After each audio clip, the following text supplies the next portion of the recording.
Spider-Man and Ant-Man stood in the middle of a cluttered living room, surrounded by scattered books, action figures, and the usual debris of an off-duty superhero's evening.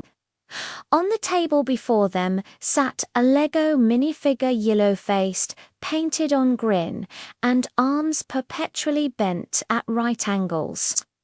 Spider-Man tilted his head, scrutinizing the plastic miniature. He remarked that, technically, he'd been considered tiny countless times, between subways or ducking into air vents that no normal-sized person would attempt. Ant-Man, ever ready with a comeback, countered that talking about small, without mention of the quantum realm, was like discussing New York pizza without cheese. After all, Ant-Man could shrink to the subatomic.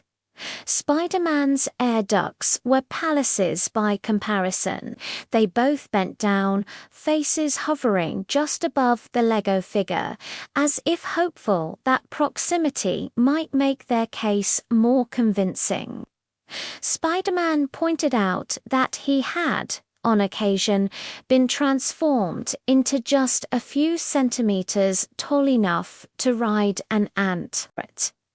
If he really wanted, but Ant-Man was quick to remind him that riding ants was his actual job description. They laughed, both aware that the comparison was getting more ridiculous by the minute.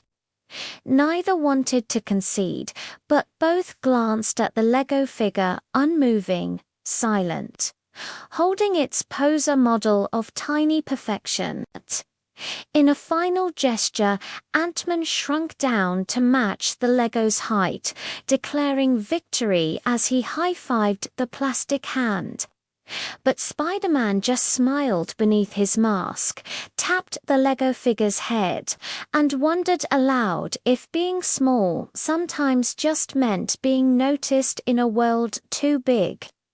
And on the table, the Lego figure won the argument by simply being there, small, sturdy, and impossible to beat.